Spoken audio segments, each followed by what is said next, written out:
Well, hello, everyone, and welcome to the midweek Lenten reflection of the Kemble-Sarawak Zion-Keppel Pastoral Charge. This week is the second week of Lent, and I have just a couple of announcements I'd like to share with you. One is that we are back into having worship in the sanctuaries. We started last week, and we hope to continue. We do ask that you wear a mask. Tracing will continue. There's hand sanitizer to be used, and we do ask for 2-meter distancing. So it's 10:30 every Sunday at the Kemble-Sarawak United Church, and Zion-Keppel meets the first and the third Sunday of every month at 1 o'clock. However, on Sunday, March 20th, Zion-Keppel will be meeting at 1:30 for a half-hour worship service, and at 2 o'clock, they will begin their annual general meeting. And on Sunday, March 27th, at 10:30 to 11 will be a shortened service at the Kemble-Sarawak United Church, and at 11 we will go into their annual general meeting. And one other announcement I'd like to share is, if you are able, please consider donating to the Ukrainian crisis. You can do so through M&S. If you go onto our website, the Kemble-Sarawak United Church website, under the newsletter, you'll find a link that will take you to how you can donate online or through checks. And we encourage everyone who is able to please contribute. And we have partners. United Church of Canada has partners on the ground ready to help with, been busy with medical help, sharing fresh water, and helping to get the Ukrainian people to a place of safety.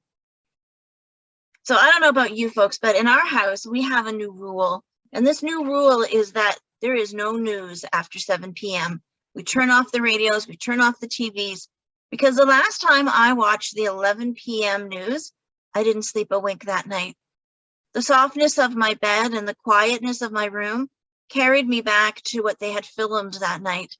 The underground garages where Ukrainian families were sleeping on damp cement floors covered by thin blankets.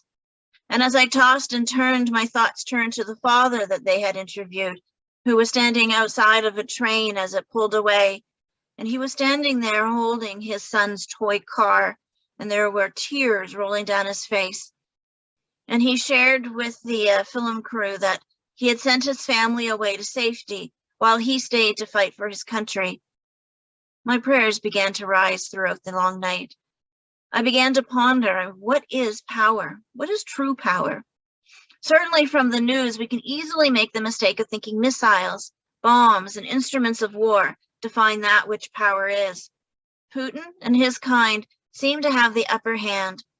Their brute force is leaving us all feeling small, useless, and vulnerable. And Jesus knew what it was to feel vulnerable. He lived his final days with the knowledge of what lied ahead. The fickle crowds, misled leaders, and the unimaginable pain of nails hammered by the hatred of humanity. And despite this, he demonstrated the ultimate act of humility. Everyone except Jesus was caught off guard. You see, with a basin of clean water and an ordinary towel, he knelt down and he washed the feet of every disciple, even washing the feet of Judas, knowing all the while that Judas was going to betray him. And over 2,000 years later, this humble act remains an example of how to reach great heights by kneeling low to help others. As St. Augustine writes, it was pride that changed angels into devils, and it is humility that makes humans as angels. And such an angel as David Martello, who traveled 5,000 miles to play his piano for the Ukrainian refugees. I mean, this man knows a thing or two about what is truly powerful. He traveled from Germany to the Ukrainian-Polish border with his grand piano, where he played music to bring peace and hope to the refugees. He understands the power of beauty and melody to carry people out of the ugliness of war and into the possibility of new beginnings. I mean, what a vision he created. Sitting there at his piano, defying the bombs, the soldiers who were marching past him, and the devastation that was behind him. His humble act of love and beauty has lifted the spirits of many around the globe. I think we each can do our part to add to the peace in this world, each bowing down to pray or reaching out to help. We can share our resources, The Red Cross is accepting online donations, and so are M&S and all the other denominations. You see, humbling ourselves to lift up others is the most Christ-like act any of us could ever do.